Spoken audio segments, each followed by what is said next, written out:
We are reading the entire Bible this year. And if you have ever wanted to do that, you are in the right place. Make sure to hit that notification bell so you don't miss us when we go live. Typically, it's around 5:30 in the morning, except for the weekends. We're following a beautiful year in the Bible. It's a 52-week Bible study for women. It puts sections of scripture into weekly themes. So this whole week is about divine callings, the diverse path of God's callings, and the challenges of embracing our unique roles in a world prone to comparison. Today we're reading Numbers 9 through 12, so just settle in for that one. My reflection question for you is this: how willing am I to move or wait when God leads me in a different direction or timing than I expected? Now, if you want this printable, it is linked below. It's free, it's optional, but it's there for you if you want it. I'm Ann, by the way. Glad that you're here, and let's just get started in today's reading. Numbers 9 through 12, the Passover. The Lord spoke to Moses in the desert of Sinai in the first month of the second year after they came out of Egypt.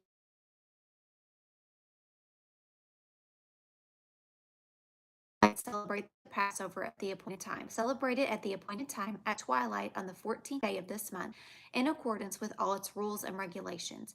So Moses to celebrate the Passover, and they did so in the desert of Sinai at twilight on the 14th day of the first month. The Israelites did everything just as the Lord commanded Moses.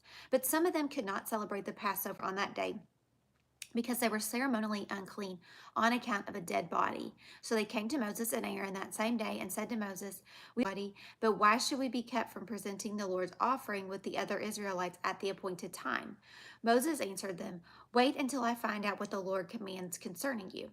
Then the Lord said to Moses, "Tell the Israelites, when any of you or your descendants are unclean because of a dead body or are away on a journey, they are still to celebrate the Lord's Passover, but they are to do it in the 14th day of the second month at twilight. They are to eat the lamb together with the unleavened bread and bitter herbs. They must not leave any of it till morning."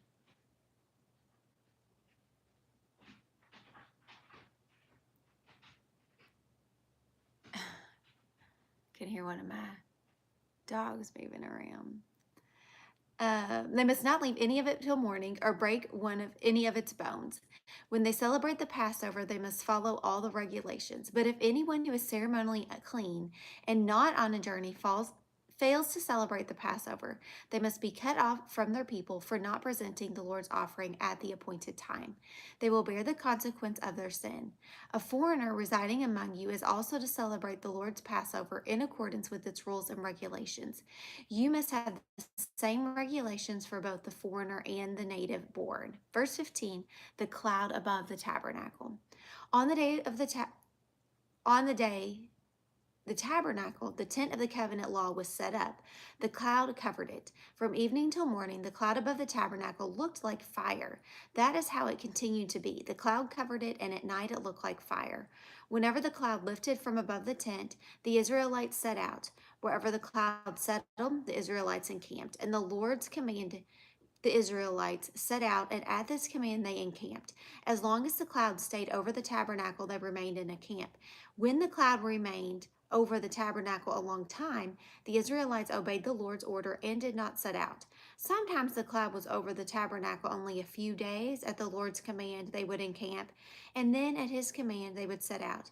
Sometimes the cloud stayed only for evening till morning, and when it lifted in the morning, they set out. Whether by day or by night, whenever the cloud lifted, they set out.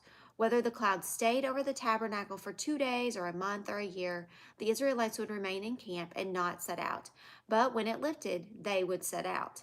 At the Lord's command, they encamped, and at the Lord's command, they set out.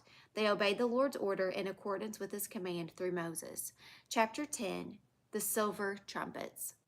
The Lord said to Moses, "Make 2 trumpets of hammered silver, and use them for calling the community together and for having the camp set out. When both are sounded, the whole community is to assemble before you at the entrance to the tent of meeting. If only one is sounded, the leaders, the heads of the clans of Israel, are to assemble before you. When a trumpet blast is sounded, the tribes encamping on the east are to set out. At the sounding of the second blast, the camps on the south are to set out. The blast will be the signal for setting out. To gather the assembly, blow the trumpets, but not with the signal for setting out.